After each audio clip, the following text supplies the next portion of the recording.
আসসালামু আলাইকুম। আশা করি সবাই ভালো আছে। তো আজকে আমি একটা নতুন ভিডিও নিয়ে আপনাদের সামনে চলে আসলাম। আজকে আমি দেখাবো যে কিভাবে আপওয়ার্কে প্রজেক্ট ক্রিয়েট করতে হয়। তো আপনারা যারা নতুন ফ্রিল্যান্সার আছেন অথবা নতুন আপওয়ার্কে অ্যাকাউন্ট খুলছেন, তো আজকে আমার এই ভিডিওর মাধ্যমে আপনারা সহজে আপওয়ার্কে প্রজেক্ট ক্রিয়েট করতে পারবেন।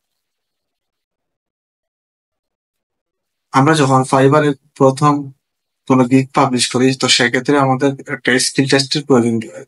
কিন্তু মজার বিষয় হচ্ছে, আপনি যখন আপওয়ার্কে প্রজেক্ট ক্রিয়েট করবেন তখন আপনার কোনো স্কিল টেস্টের প্রয়োজন হবে না বা কোনো কানেক্ট খরচ হবে না। তো আপনি প্রজেক্ট ক্রিয়েট করে ক্লায়েন্টের কাছ থেকে কাজ নিতে পারেন। তো চলুন ভিডিওটা শুরু করি। তো এটা হচ্ছে আমার একটা আপওয়ার্ক অ্যাকাউন্ট। তো আপওয়ার্ক অ্যাকাউন্টে আপনাদের আপওয়ার্ক অ্যাকাউন্টে আসার পরে আপনারা এই যে ছবি ছবির পাশে যে নাম আছে এই নাম আইকনে ক্লিক করবেন।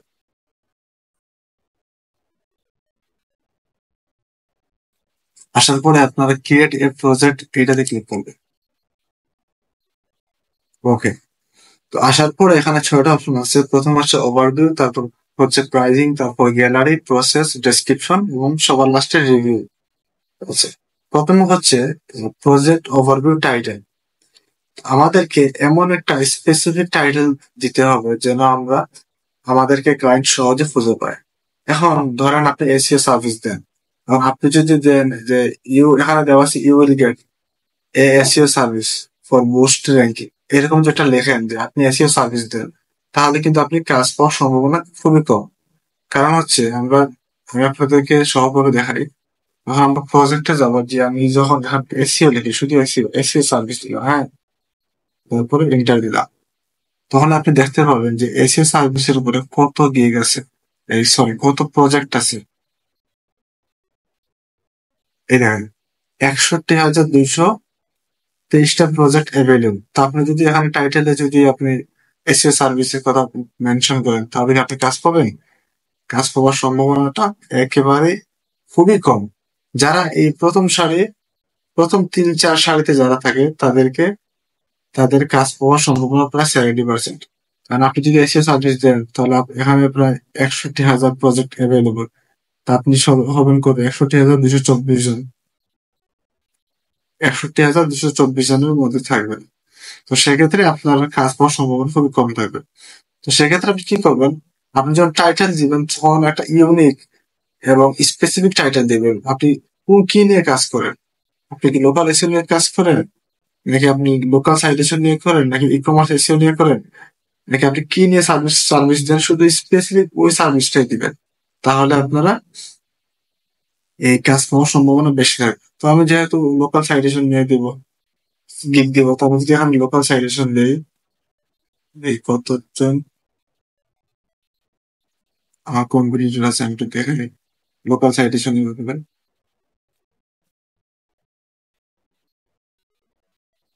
এই দেখেন, প্রথমে কতজন আছে? 61,000। এখন আমার কম্পিটিটর কতজন আসছে? 2,550 জন। 2,550 জন, 50টি প্রজেক্ট অ্যাভেলেবল। তার মানে আমার কম্পিটিটর কমছে। এখন থেকে আমি আরো স্পেসিফিক ভাবে চাইতে পারি কিনা। আমি লোকাল সাইটেশন সার্ভিস হবো শুধু ইউএসএ। আচ্ছা, ইউএসএ লোকাল সাইটেশন থেকে সার্চ দিয়ে কতটা দিকে অ্যাভেলেবল আছে। এখন আসলে কত? 2,550 রাজ্য, ঠিক আছে। এখন দিয়ে আর একটু কমে, যত কমবে তত আপনার মনে করেন যে প্রজেক্ট পাওয়ার বা সম্ভাবনা একটু বেশি থাকে, অথবা এই এই কলাম আছে না, এই কলাম ফার্স্ট পেজের কলাম গুলো থাকার সম্ভাবনা বেশি থাকে। তো আপনারা যখন একটা টাইটেল দিবেন, তখন আপনারা ইউনিক স্পেসিফিক ভাবে টাইটেল দেওয়ার চেষ্টা করবেন এবং রিসার্চ করবেন। রিসার্চ করার পরে টাইটেলটা দিবেন। তো দেখতেই পাচ্ছেন, আগে আমার আসছিল কত, যখন আমি লোকাল সাইটেশন নিয়ে আমি যখন সার্চ দিয়েছিলাম তখন আসছিল 2,550 জন। তখন আসছে কত? 592 জন। তার মানে আমার কম্পিটিটর অনেকটাই কমে গেছে। তো এইরকম আপনারা যখন একটা টাইটেল দিবেন, প্রজেক্ট ক্রিয়েট করার সময় যখন টাইটেল দিবেন, তখন আপনারা ইউনিক ভাবে স্পেসিফিক ভাবে রিসার্চ করে নেবেন আগে থেকে। টাইটেল এবং ডেসক্রিপশন সবসময় রিসার্চ করে নেবেন। বলেও আপনারা অন্য কারো গিগ দেখে বা প্রজেক্ট দেখে কপি পেস্ট করবেন না, কারণ কপি পেস্ট করলে এগুলো আপনার আপওয়ার্কের অ্যালগোরিদম বলেন আর ফাইবারের অ্যালগোরিদম বলেন, এগুলো কিন্তু বুঝে নেবে। তো আপনারা ইউনিক ভাবে রিসার্চ করে আপনারা টাইটেল ডেসক্রিপশন দেওয়ার চেষ্টা করবেন। তো আমি আমার টাইটেলটা আগের থেকে আমি রিসার্চ করে নিয়েছিলাম। তো আমি এটা এখন বসে দিব যে টপ, আমি যেহেতু লোকাল সাইটেশন সার্ভিস দিব ইউএস এর মধ্যে, আমি তো লিখে top USA local citation to grow your business, এটা কপি করলাম। আচ্ছা, কপি করার পরে এখানে পেস্ট করলাম। তো আপনি এই যে সর্বোচ্চ 75টা ক্যারেক্টারের মধ্যে আপনি টাইটেলটা লিখতে পারেন। আমারটা হয়েছে কত, 45, সমস্যা দেখাচ্ছে। তারপর আমি ক্যাটাগরি, একটা কোন ক্যাটাগরির মধ্যে পড়ে এটা, marketing, local SEO, Google my business, এটা marketing, local SEO, local citation, directories, এই ক্যাটাগরির মধ্যে পড়ে। তো আমি এটা দিলাম। তারপরে আসছে সার্চ ট্যাক্স অপশনাল। এটা এটা মোটামুটি একটু ইম্পর্টেন্ট, কারণ যখন কোনো ক্লায়েন্ট সার্চ করে, লিখে সার্চ করে, যেমন আমি সার্ভিস দিই আপনার এই যে USA local citation, USA local citation, USA local citation দেখাইতেছে না, তোমাদেরকে দেখায়, মানে আপনার সহজে বুঝতে হবে। এই যে এই যে সার্চ বারে যে এগুলো যে আসে, এগুলো আসার কারণ হচ্ছে এগুলো লিখে মানুষ প্রচুর সার্চ করে। তো আপনারা এই সার্চ বারে যে রেলিভেন্ট কিওয়ার্ড গুলো আছে, আমার নেটওয়ার্ক স্লো যার কারণে সবগুলো আসতেছে না, রেলিভেন্ট কিওয়ার্ড গুলো আসে, আপনারা এগুলো এই যে সার্চটাকে দেওয়ার চেষ্টা করবো। তার ফলে এগুলো দিলে আপনার এই যে প্রজেক্টটা ভিজিবল হওয়ার চান্সেস বেশি থাকে। তো আমি এখানে এই সর্বোচ্চ 5টা সার্চ ট্যাগ দেওয়া যাবে, 5টা সার্চ ট্যাগ আমি দিয়ে দিচ্ছি। ফিমেসিল মেটাল সাইটেশন, এগুলো আপনারা দিলে আপনাদের প্রোডাক্টটা ভিজিবল হওয়ার চান্সেস বেশি থাকে। লোকাল সাইটেশন সার্ভিস, তারপরে ইউএসএ সাইটেশন, এবং দেওয়া ম্যানুয়াল সাইটেশনস, এটাকে কপি। আচ্ছা, তারপর বিজনেস, তারপর দেবে সেভ এন্ড কন্টিনিউ। এটা ফিল হয়ে গেছে। ওকে, তো ওভারভিউ আমাদের কমপ্লিট হয়ে গেছে। এখন প্রাইজিংটা খুবই ইম্পর্টেন্ট। আপনারা প্রাইজিংটা আপনার একটা ন্যায্য মূল্য আপনারা দিবেন, যতটুকু, একটু বেশি দিবেন না, কমও দিবেন না, মোটামুটি একটা মিডিয়াম রেঞ্জে আপনারা প্রাইজিং দেওয়ার চেষ্টা করবেন প্রথম অবস্থায়। তো প্রথমে আমার আসছে কাস্টম টাইটেল। তো যেহেতু আমি সাইটেশনের সার্ভিস দিব, আমি প্রথম সার্ভিসটা দিব 50টা। আচ্ছা, 50 লোকাল সাইটেশন। আমার এখানে 3টা থাকবে, অফার থাকবে, প্রাইজিং প্ল্যান থাকবে। প্রথমটা হচ্ছে স্টার্টার, প্রথম স্টার্টার আমি 50টা লোকাল সাইটেশনের সার্ভিস দেবো। স্ট্যান্ডার্ডে আমি দিব 100 লোকাল সাইটেশন। অ্যাডভান্সে আমি দিব 200 লোকাল সাইটেশন।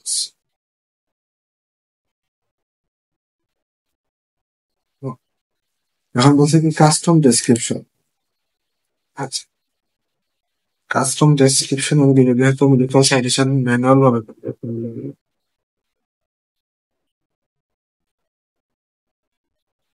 এখানে manual submission plus lab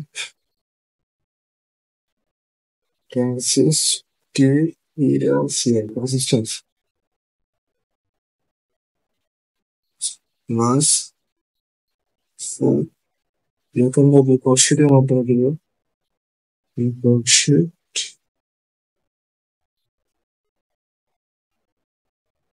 O live less and লাইভের ডিটেলস।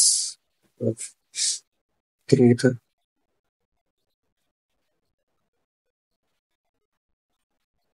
আচ্ছা, আমি মনে হয় বেশি ব্যবহার করে দিচ্ছি। এখানে বলছে যে 80 ক্যারেক্টারের মধ্যে ব্যবহার করতে বলছে, আমি দিয়ে দিচ্ছি 93, আমি বেশি কমে ফেলি। Manual submission, lab consistency,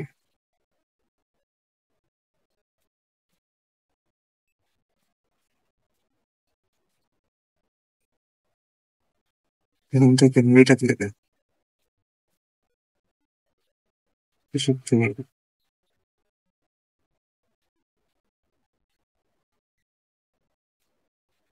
manual submission plus ফুল ভবন রিপোর্টশিট ব্লগিং মিটেছে এই তিনটা আমি এখানে করবে বলে দিন, কারণ আমার কাজটা কিন্তু সেম।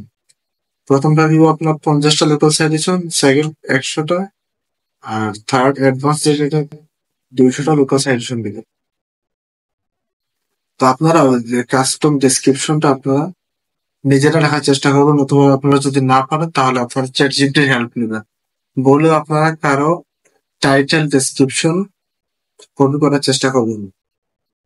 আচ্ছা, ডেলিভারি ডেজ আপনি কতদিনের মধ্যে পাবেন? যেই কাজটা আপনারা পারবেন আপনি সেই কাজটাই দিবেন। যেমন আমার এখানে 50টা লোকাল সাইটেশন আমি কতদিনের মধ্যে পারবো? আমি তো দিতে পারবো 1 2 3, এই যে 3 দিন, 3 দিনই দিয়ে দিই। হ্যাঁ, 3 দিনের মধ্যে আমি ডেলিভারি দিতে পারবো। 100 লোকাল সাজেশন এটা আমার দিতে লাগে আপনার, এটা দিতে হবে 10 দিন। 10 দিন 50টা লোকাল সাজেশন নিয়ে 3 দিন দিলাম, 100 লোকাল সাজেশন 10 দিন, আর 200 লোকাল সাজেশন আমার দিতে লাগে আপনার 25।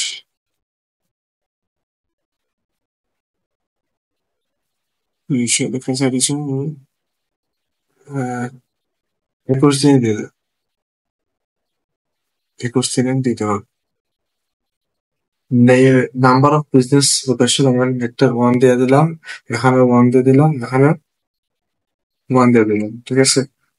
তারপর হচ্ছে সার্ভিস টিয়ার অপশন, যারা এখানে দিব লিস্টিং সাবমিশন আমি এটা দিব, এটা ঠিক ছিল দিব, এটা ঠিক ছিল দিব, সাইটেশন ডিরেক্টরিজ রিভিউ এইটা ঠিক ছিল দিব, এটা ঠিক ছিল দিব। হ্যাঁ, কম্পিটিটিভ অ্যানালাইসিস আমি এইটাতে দিব, এইটাতে দিব, এইটাতে দিব।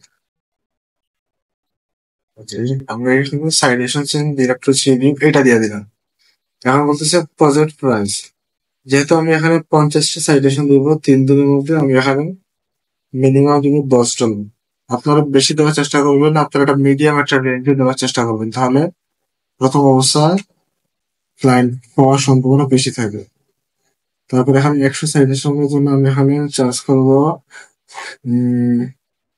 $25, আর 200 সাইটেশনের জন্য আমি দিলাম কত, $40।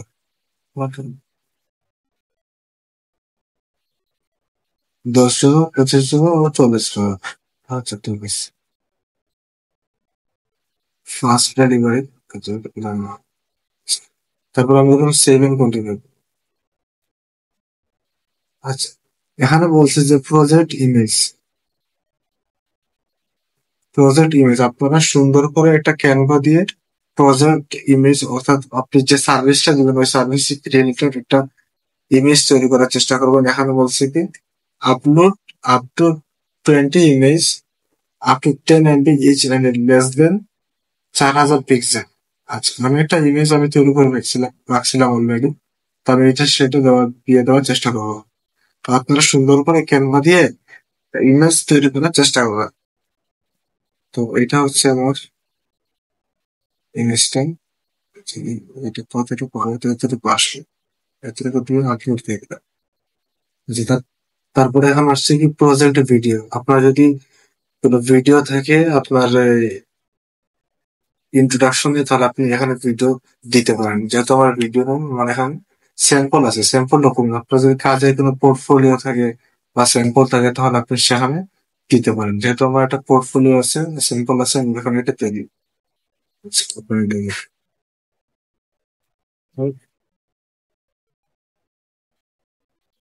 ঠিক আছে। তারপর আমি এখানে দিলাম কন্টিনিউ। হুম, হ্যাঁ, কি আসছে requirements and steps, info you will need from the client. Ask the client for any information or chances. অর্থাৎ আপনার এই রিকোয়ারমেন্টে ক্লায়েন্টের কাছে আপনার কি কি লাগবে, ইনফরমেশন লাগবে, সেটা আপনাদের এখানে দিতে বলছে। ক্লায়েন্টের কাছ থেকে আপনার কি লাগবে, যেহেতু আমার লোকাল সাইটেশন কাজ, সেহেতু আমার ক্লায়েন্টের বিজনেস ইনফরমেশন লাগবে, name, address, phone number, website, email. তো আমি এগুলো এখানে দিয়ে দিব। তো আপনাদের কাজ অনুযায়ী আপনাদের ক্লায়েন্টের কাছে কি কি অ্যাক্সেস লাগতে পারে। যদি আপনারা এসিও সার্ভিস দেন তাহলে আপনাদের ক্লায়েন্টের ডাব্লিউপি অ্যাডমিন অ্যাক্সেস লাগতে পারে, তো আপনারা এখানে দিয়ে দিবেন যে ডাব্লিউপি অ্যাডমিন অ্যাক্সেস লাগবে, এরকম ইংলিশে আপনারা লিখে দিবেন। তো আমার যেহেতু নেম অ্যাড্রেস ফোন নাম্বার লাগবে, ওয়েবসাইট ইউআরএল লাগবে, তো আমি এগুলো এখানে দিয়ে দিই। আচ্ছা, এখানে সম্ভবত লেখা রাখছে। হ্যাঁ, এই যে could you please share your complete business name, address, city and state and phone number, আমি এটা প্রথমে দিয়ে দিলাম এই জায়গায়। তো আপনারা যা যা আপনাদের লাগবে তো আপনারা আলাদা ডক্স ফাইলে লিখে রাখবেন, তাহলে আপনাদের সবচেয়ে সুবিধা হবে।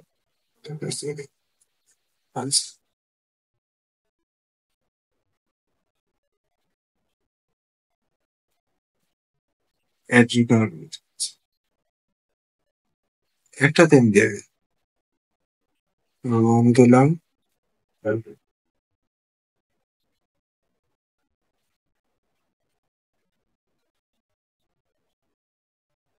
আচ্ছা, 2 নম্বর লাগবে কি আমার, যে পুরোটা দিয়ে দিই। বিজনেস ইউআরএল, তারপর একটা ক্যাটাগরি বিজনেস, শর্ট ডেসক্রিপশন, তারপরে কোন এরিয়াতে উনি টার্গেট করতে চাচ্ছে, তো সেইটা জানতে চাচ্ছি, এটা আমি এখানে দিয়ে দিলাম।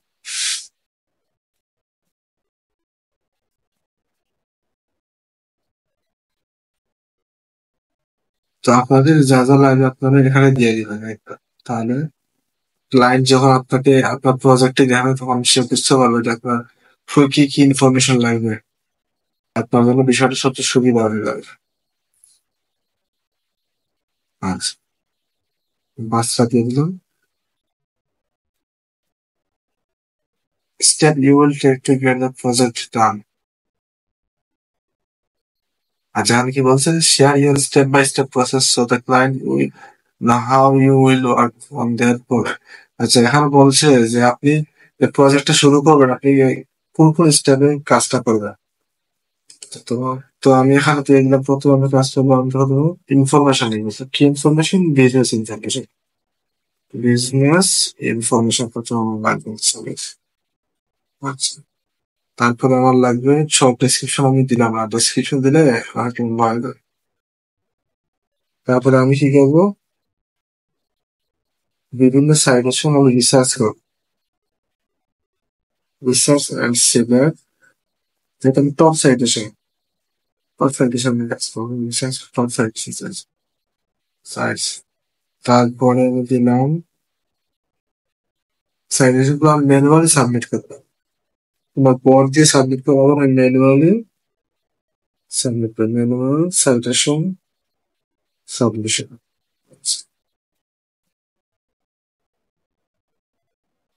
তারপরে আমি একটা রিপোর্ট শিট দেবো,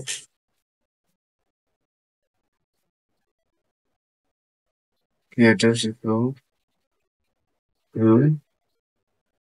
লগ ইন, লাইভ ওয়ার্কস। আচ্ছা, তারপরে সবার লাস্টে আমি কি দিব, ফাইনাল রিভিউ। আপনারা এটা দিতে পারেন, না দিলেও সমস্যা নাই, আমি দিয়ে দিলাম। তো আমি এটা লাগবে তাই আমি এটা দিয়ে দিলাম, তো আমি দিতে পারেন, না দিলেও সমস্যা নেই, এটা ম্যান্ডেটরি না। তারপর আমরা ইভেন্ট কন্টিনিউ দিলাম। এইটা হচ্ছে মোটামুটি একটা গুরুত্বপূর্ণ বিষয়, প্রজেক্ট ডেসক্রিপশন। আপনারা, আমি আগে বলেছিলাম আপনারা টাইটেল ডেসক্রিপশন বলেও অন্য কারো প্রজেক্ট বা ফাইবার থেকে গিগ দেখে আপনারা এই কপি পেস্ট করবেন না, কারণ কপি পেস্ট করলে আপওয়ার্ক বা ফাইবারের অ্যালগরিদম বুঝে ফেলে, তার মধ্যে আপনার এই প্রজেক্টটা র্যাঙ্ক করা হবে। তবে ইউনিক ভাবে লেখার চেষ্টা করবেন। তা আমি এটা অনেক রিসার্চ করে আমি এটা লিখছিলাম শর্ট ভাবে, আমি এটা এখন দিয়ে দিই ডেসক্রিপশন। এই যে এতটুকু আমি ডেসক্রিপশনটা এখানে দিয়ে দিলাম। আপনারাও রিসার্চ করবেন, রিসার্চ করার পরে ডেসক্রিপশনটা এখানে দিয়ে দিবেন। এফএকিউ সেকশনটা আপনি দিতে পারেন, তো আমি এটা দিলাম, আমি এখানে সেভ এর মাধ্যমে দিয়ে দিলাম। আচ্ছা, ঠিক আছে, এখানে ম্যাক্সিমাম 30 থাক, সমস্যা হয়। সাবজেক্টে দিব। আচ্ছা, আমি তারপরে টার্মস অফ সার্ভিস এটা দিলাম, প্রাইভেসি নোটিস এটা দিলাম। তো আমরা কি কি কাজ করছি, প্রথম ওভারভিউ দিছিলাম, তারপরে প্রাইজিং দিছি, তারপরে গ্যালারি থেকে ছবি দিলাম, তারপরে আপনার এই যে ক্লায়েন্টের কাছ থেকে আমরা কি কি নিবো বা আমরা কিভাবে একটা কাজটা প্রোভাইড করবো সেটা আমরা প্রসেসে দিলাম, ডেসক্রিপশন দিলাম এবং রিভিউতে আছে। রিভিউতে দেওয়ার জন্য আপনারা এই যে দুইটা টেক্সচারে দিয়ে দিবেন, টার্মস এন্ড কন্ডিশন দেওয়ার পরে সাবমিট ফর রিভিউ এটাতে দিয়ে দিবেন, সেন্ড টু রিভিউ এটাতে দিয়ে দিবেন। এটা দিয়ে দেওয়ার পরে আপনাদের এটা রিভিউটা অ্যাপ্রুভ হয়ে যাবে। এই যে আমার আন্ডার রিভিউতে যায় না, আমার সাথে সাথে অ্যাপ্রুভ হয়ে গেছে, দেখতে পাচ্ছেন? এই যে আমার এটা ভিজিবল হয়ে গেছে। তো এখন মনে করেন যে এটা যে কেউ কোনো ক্লায়েন্ট, আমি যদি এখান থেকে আমি লিঙ্ক কাউকে দিই তাহলে সহজে সে আমার এই প্রজেক্টটা দেখতে পাবে। এই যে আমার প্রজেক্টের লিঙ্ক কপি করলাম। তো এই ছিল আজকের এই ভিডিও। আশা করি আপনারা এই প্রজেক্টের ভিডিও দেখে সহজে আপওয়ার্কে প্রজেক্ট তৈরি করতে পারবেন। ভিডিওটা হয়তো একটু লম্বা হয়ে গেছে, তাহলে আপনারা যদি পুরো ভিডিওটা দেখতে পারেন তাহলে আশা করি আপনারা খুব সহজেই আপওয়ার্কে প্রজেক্ট ক্রিয়েট করতে পারবেন। তো এই পর্যন্ত সবাই ভালো থাকবেন, দেখা হবে পরবর্তী কোনো নতুন ভিডিওতে। আসসালামু আলাইকুম।